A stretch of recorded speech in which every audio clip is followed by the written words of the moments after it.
आज बड़े ही सौभाग्य का विषय है कि डॉक्टर प्रदीप जी कुमावत, जो कि यहाँ उदयपुर का बहुत बड़ा संस्थान है, आलोक संस्थान, उसके निदेशक हैं, वो हमारे प्रार्थना पर हमारे मध्य यहाँ पधारे हैं और उन्होंने नवलखा महल सांस्कृतिक केंद्र के समस्त जो प्रकल्प हैं उनका अवलोकन किया है।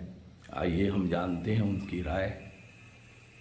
जी भाई साहब, आज मुझे यहाँ नवलखा महल में आकर बहुत ही गर्व की अनुभूति हो रही है।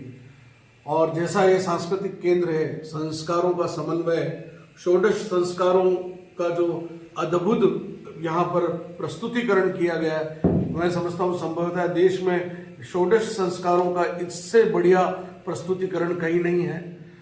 प्रारंभ में जब हम अंदर प्रवेश करते हैं, वहाँ से चारों वेदों को हम बात करते हैं उन वेदों की, लेकिन उन वेदों के कौन कौन से ऋषि हैं, अगर वायु और अग्नि ऋषि स्वरूप है तो उसके बारे में जानकारी भी प्रवेश द्वार से हमको प्राप्त होती है। और मैं समझता हूँ कि ये वो तपोस्थली है जहाँ स्वामी दयानंद सरस्वती ने सत्यार्थ प्रकाश को एक तरह से समाज के लिए प्रकट किया। तो यहाँ उस धरा में वो वाइब्रेशंस, वो कंपन आज भी मौजूद है। और जिस प्रकार से यहाँ का इतना सुंदर प्रस्तुतिकरण, ऐसा नहीं कि केवल आए और कुछ झांकी देख ली, बहुत ही प्रभावी ढंग से प्रस्तुतिकरण किया गया है। और जिस प्रकार से थिएटर बनाया है, जिस प्रकार से स्वामी दयानंद सरस्वती जी के जीवन का चरित्र चित्रण किया गया है, वो सब दर्शनीय है। मैं सभी से निवेदन करूंगा कि इस तपोस्थली, इस सांस्कृतिक केंद्र को, इस नवलखा महल को एक बार अवश्य आकर देखें और अपने बच्चों को संस्कारित करें, भारत के भारतीय होने पर गर्व की अनुभूति मिल सके।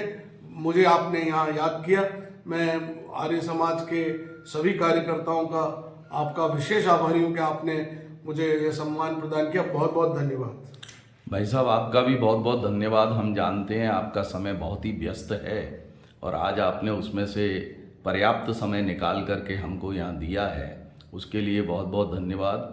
और आप एक बहुत बड़े संस्थान को चला रहे हैं, उसमें स्वयं ही बच्चे जो हैं वो हज़ारों की संख्या में बच्चे पढ़ते हैं।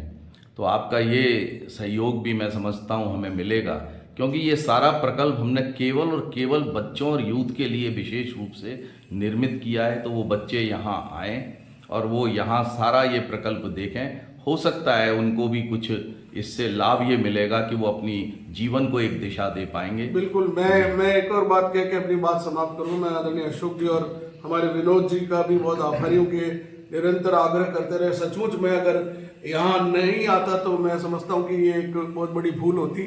और मेरे संस्थान के सभी बच्चे इस नवलखा महल में आएंगे और इस पूरी एग्जीबिशन को आधे दिन ये बहुत बड़ी शिक्षा लेकर यहाँ से जाएंगे। और जो अभी स्कूल खुलेंगे 15 जनवरी के बाद, और मेरे यहाँ से क्रमशः नियमित बच्चे आएंगे और इस पूरी परिसर में अपनी एक शिक्षा लेकर जाएंगे। बहुत बहुत बहुत आभार भाई साहब आपका, बहुत सुंदर।